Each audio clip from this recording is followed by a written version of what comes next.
Hi everybody, it's me, Charles Norman, Sports Solutions LLC, the creators of AthleticSOS. It is a software technology that if you're trying to get your kid an athletic scholarship, you can use it. We take your academic information for your kid, the sport they play, the level they think they can participate, and we show them all of the options and opportunities so that they can reach out to those coaches, have them come out and see them play, and we sort of turn everything on its head. Instead of waiting to get discovered, you reach out first, and then they just need to come out and verify and prove that you can play at that level. And that's kind of the way our software works. And as always, I always give you down below, I give you a code and I give you instructions for using the code, and you can use the software just based on you guys watching me, what I do here once a week.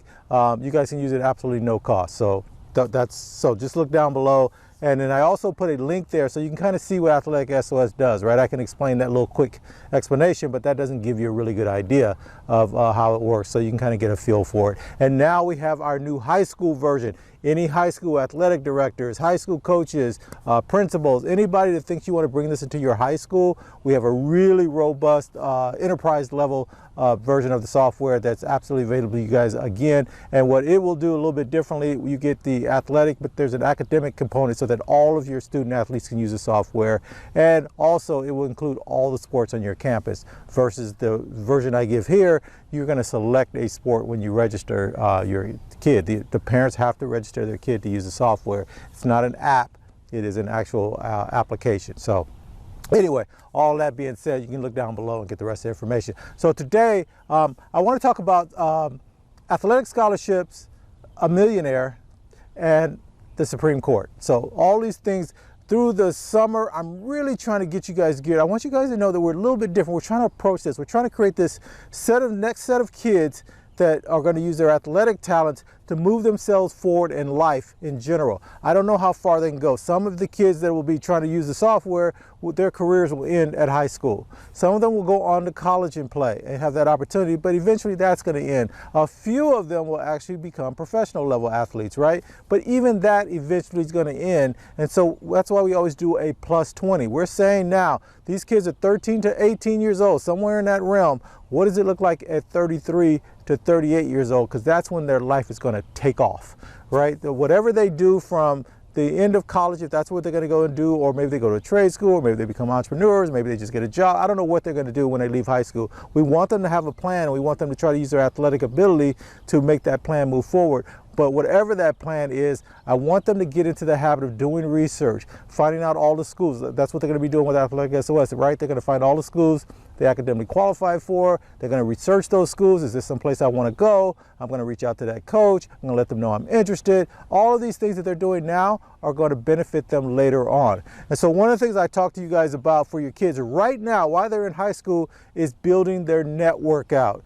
Good people, they want them to have good people around them. I know they've got some friends they grew up with, and they've got their little group, and this is for the kids too. I know you guys have that available right now, but I want you to start expanding your network. And I want to make sure that you have in your network good people, but they are maybe slightly different from what you're doing. You got your friends that play sports with you. You already have that. You got some friends in the neighborhood. You've got some relatives. You got those people. That's your circle right now. I want you to spread that circle out now. I want you to start meeting other people, because these are people that maybe as you go through life that you're going to be able to lean back on. And so I want to tell a story. So the first one's going to be athletic scholarship and the millionaire. So I have someone that I met. I went to a conference, it's got to be 20 years ago, and I happened to sit at the table, and it was a conference on document management, because we were going to bring document management to the job that I had. And so I went to this conference, and I'm sitting at the table, and this guy sits next to me, and we just strike up a conversation, and we really just kind of get along. Really great person. And so through the years, he was a salesperson. He sold document management systems, and he sold a bunch of other stuff too. He's a software guy, salesman. And so he was what we call a VAR, value-added reseller. So he would take from a big company, he would come into another business and say, hey, you guys are trying to solve this problem. Maybe it's payroll, maybe it's accounting, maybe it's HR.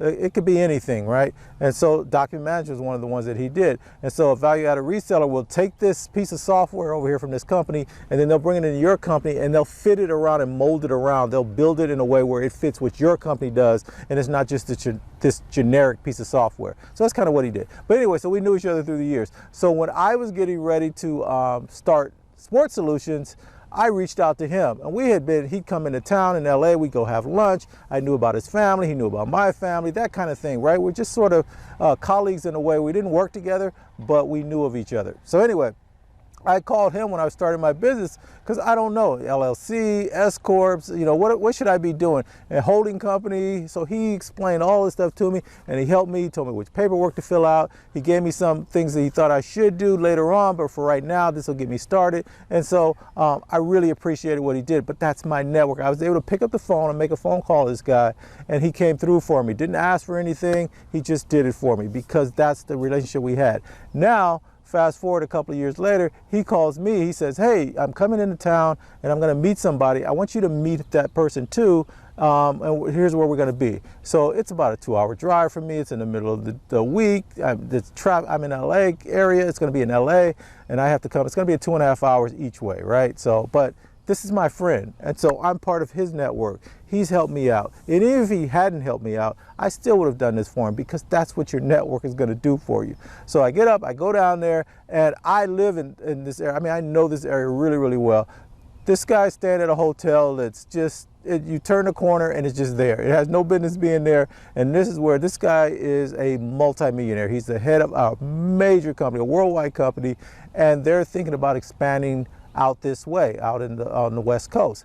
And so my friend wants to be, he's been using that software out here as a VAR, and so he wants to get in and be the person on the West Coast they're thinking of opening basically a satellite office. So anyway, so we're sitting there and they're going back and forth on, you know, some of the thoughts they had about the software. It's got nothing to do with me. I don't even know why I'm there, to be perfectly honest with you.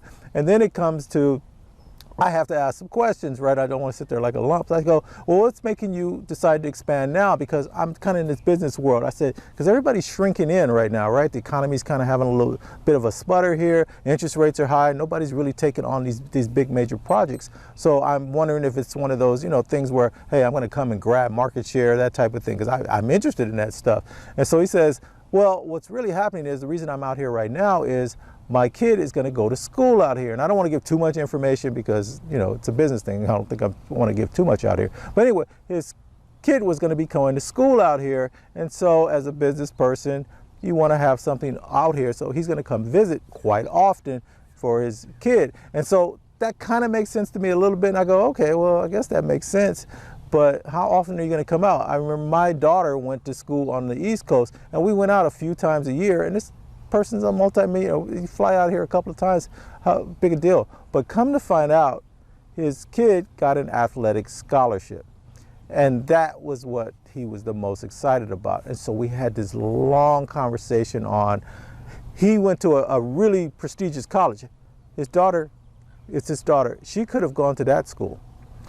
But the athletic scholarship in their world, this guy's a CEO, major company, in their world, getting that athletic scholarship is bigger than being able to go to certain schools. I know you think of the Ivy Leagues, you think, you know, all the big schools, but no, getting that scholarship is the talk for them. The whole family's excited about it because you have to earn that.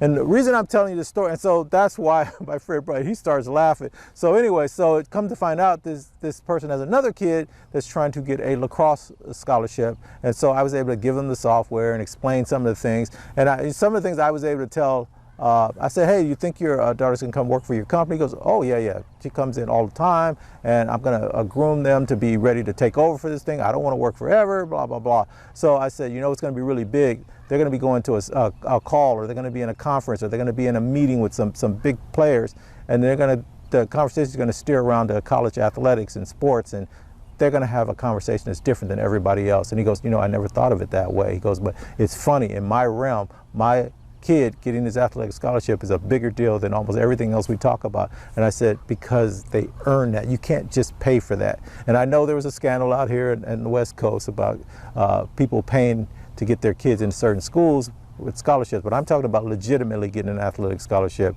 not some side thing going on. So anyway, so I just kind of want to bring that up because that brings a couple of things up. It brings up the networking, right? I have something valuable that I could help a friend with, and then they had something they helped me with, and those are the kind of people that are going to make a big difference in your life. And so I want the young people, start developing those now. While you're in high school, develop them. When you get to college, you want to develop those things. And wherever you're going in life, when you start working, find good people to be around. Even if at that time it doesn't seem like it's going to be beneficial, that's not why you build your network. You build your network of good people, and it will pay off in the end. So I wanted to bring that up. But the other thing I wanted to bring up about this is, when I first developed athletic scholarship, I didn't want to be what I'm doing now. I'm sitting here talking to the camera. I'm going to all these meetings and conferences and stuff. I wanted to be behind the scenes. I was going to create this cool database, and I was going to go to all these nonprofits. My dad is really big in the nonprofit world in the LA area, and I know a lot of people that do things like that, right? They try to help the community back. And so they always are trying to help kids get to college. And so I thought, hey, I got an extra piece here that you could put on. But I always got pushback. I would go to these meetings, these board meetings, and I'd sit there, and they didn't want anything, especially in the underserved communities. They didn't want to emphasize sports so much. They were thinking academics. We want to get the kids about academics. And so I used to sit there at the table, and I was frustrated, and I said, yeah, but what you want to do is meet them where they are. You know they want to play sports. Let's get them playing their sport, and then let that be the catalyst for them keeping their grades up, because the software will show them if they get better GPA, take the SAT, ACT, and get better at that, then they're going to have an opportunity to go play this at the next level. I go, this is a benefit for you guys, but it never caught on. They never really went there, and there was a little bit of pushback there. And then the second thing I get all the time is from parents up where I am. I'm more out in suburbia, right? I live out here.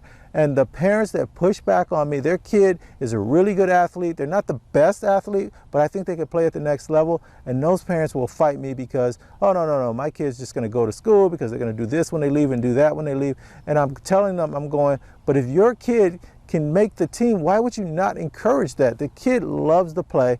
Let them play, even if they only do it for a couple of years. The first 2 years of general education anyway, I don't care what college you go to, you're just kind of getting some of those classes out of the way before you really go into your major. And I said, they'll be able to, when they go to their interview, they're going to be able to do, like I talked earlier, they're going to be able to talk about that person that's reading their bio, their resume. They're going to see that they played sports at the collegiate level. That sets them apart from all the other candidates, or most of the other candidates.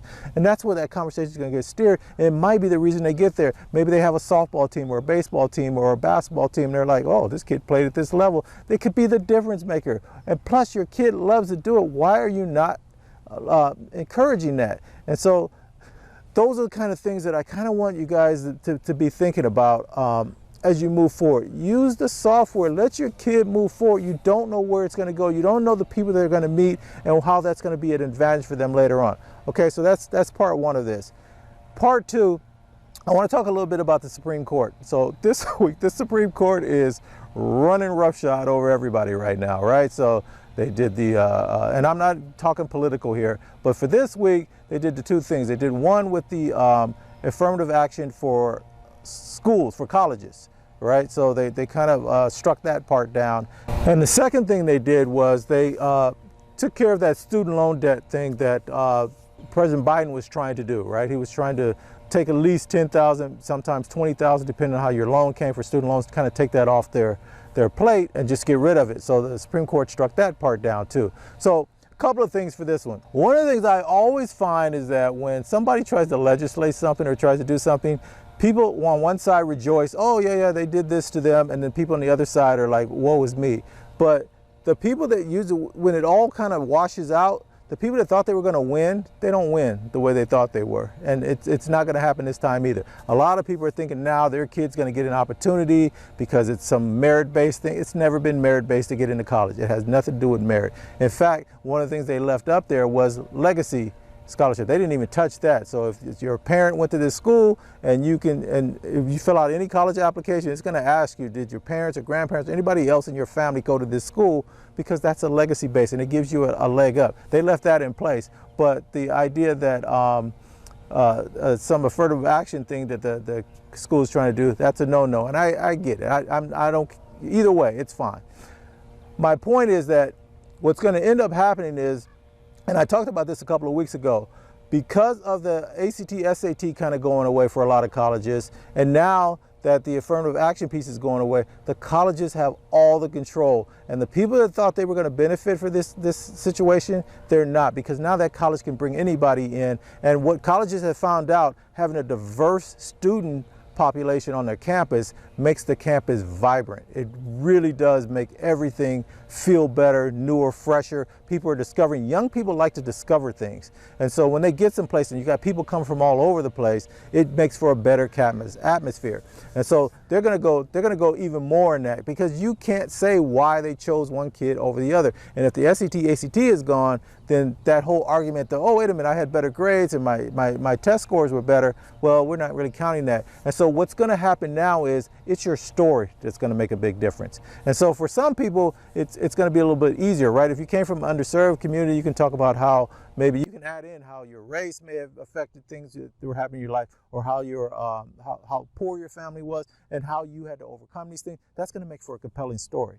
And then for the rich people, it's not so much. If you've got legacy, if your family's wealthy, most likely there's a history of them going to college. Not always, but for the most part. And so they're going to be okay too, right? They're going to be able to tell a story of their family and how they want to continue on this legacy and come here, and all of us go to this school, and that's a great story too.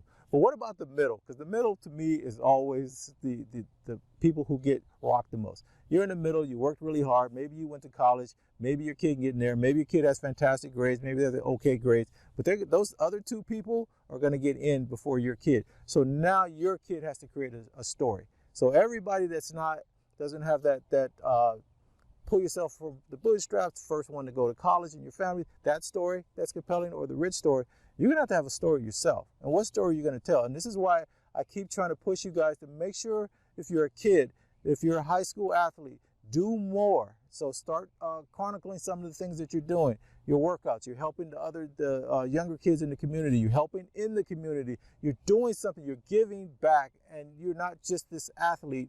And then your other interests, what else do you do? You're in the music, you're in the art, you're in the, you like to play chess, you're in the, I always tell you guys, make sure you get hobbies. So this is going to tie into what we talked about before. Remember earlier I was talking about you're building your network.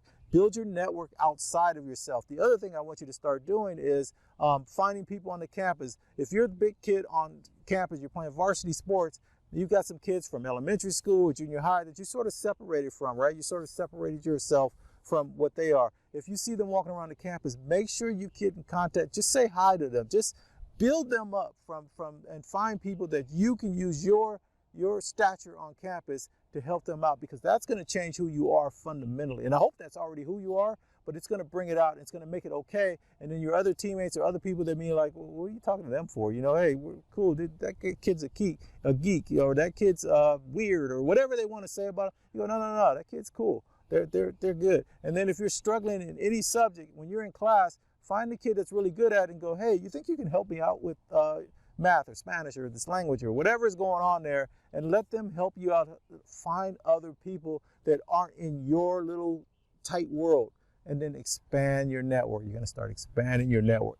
I promise you, it's going to make all the difference. And it may be years, decades later, but it's going to happen, and you're going to get into that world. And so once you start moving outside of your comfort zone, when you go to tell your story, when you want to get to where you want to get to, you're going to have a story to tell, and you're going to be excited about it. One of the things happens to me, I'll get on in these panels, I'll be doing Zoom call, I'll be doing all this stuff, and people go, man, you're really excited about this software thing. I go, I am so excited about it because we're changing lives, and I can see it happening, but I'm excited because I'm meeting all these really great people, and a whole world is opened up for me. Like I said, I came from a government background, and there's some great people there too, but it's a very isolated. This is skin of your teeth. You got to make it or not make it. This is the most fun I've had in a long time. And so I want you guys to have that feeling too. And this same thing for the parents. I want you guys to start getting out of your comfort zone. Start thinking about some things that you can do, because what you guys are seeing right now is a lot of people that depended on when we came up was, if you got that job and got steady, that was the safe way to go. You're now finding out for a lot of people it's not the safe way. And I have a lot of friends that are in technical backgrounds, and they're programmers or they're technical people, and people are getting laid off left and right, and in such a later stage of their existence, right there in their 50s and 60s, and everything seemed good, and they were all getting prepared. All of a sudden, the rug's getting pulled out from up under them. But a lot of them, I talk to them, and I'm sort of consulting with them on a lot of things on how they can go ahead and get started and start doing things, because these are incredibly smart people. They do want to go back and get another job, but in the meantime, they now recognize for the first time that, hey, it's not the way you thought it was. And the important piece of this is they're telling their kids, they're really rethinking how they move their kids through life too, because you cannot depend on if somebody else is signing your paycheck, then you are vulnerable. That's just the way it is. And so once you understand that, you've got to at least try to do something else on the side, and you've got plenty of time to do it. But a lot of people don't want to do it, and it's not easy. I'm going to tell you that right now, but I really want to encourage you guys to all try to think about doing something on the side that will, and if you have your job, just keep it. If you don't, go ahead and look for another job. But in the meantime, what are your skill sets? What can you do? Who can you help? Who can you benefit? And so the last piece I want to say about this is, one of the things I'm finding out is for you to keep your jobs, because a lot of people lost their jobs that I know that are in the technical field, but it was the people who had ideas on either how do we make more money, or how can we be more efficient? How can we raise the value of the company in a way? So making more money is a little bit different, right? It's kind of salesy. We should do this process, that process. Maybe we go in this field instead of that field. Maybe we can, those are great. But how do we make the company stand out from other companies so that we can get business because people know we're those types of people? So it's about ideas. Can you bring ideas? Can you bring value beyond what your job is? And that's what people are looking for. So you're going to have to go the extra mile. And the extra mile is not, butt kissing. The extra mile is, do you go to conferences on your own? Do you come back with ideas? When you're working on something, can you sit in a meeting and go, hey, I was just looking at XYZ. Maybe we can do this. I'd like to give it a try. And then be the person that is willing to do it. One of the big things in business, and one of the reasons I think I did really well where I was I was willing to take on stuff that other people didn't want to do. I would bring up the idea, then I go, hey, do you mind if I take a crack at it? It won't stop me from the other stuff that I'm doing, but I want to try this thing. You think it's okay? And so those are the kind of things that you want to do, because people hire up, and it'll take a little while for you to get there, and don't be a pain in the butt about it. It's just more, hey, do you think I can look into this type of thing, or not, grandstanding in a meeting somewhere. So anyway, I'm getting off kilter here. But these are the kind of things I want you guys to think about, especially for the young people. Start getting that frame of mind. Start seeing who you can benefit. Start developing a story that you can tell, because that is going to make the difference, especially if you're trying to get an athletic scholarship and all that. The final piece of this is, people want their kids to play at the next level, and kids want to play. If you have the talent and you can get there, you are special. I keep telling you guys this over and over again. No one's listening to me on this. You guys are special. The ability to play at the collegiate level is different. If you get to the pros, we all know that's different. But even being able to play, but even playing varsity at your high school is a big deal if you can get there. Take honor in that. That's a great thing. Don't let anybody dismiss it or look down on it. And people have a tendency to do that. That's cool. You're doing something most people will never get an opportunity to do. Embrace it, enjoy it, but do more. That's the best way to put it. All right, you guys, as always, look down below. I give you the code. I give you instructions for how to use the code. And there's a brief link to a video that I did to kind of really quickly, I think it's a minute, 10 seconds long, about what AthleticSOS is, so you can kind of get a feel for it. Use the software. It's there for you. It doesn't cost you anything. And that's it. Best of luck to you guys always in all your endeavors. And we'll talk to you next week. Bye.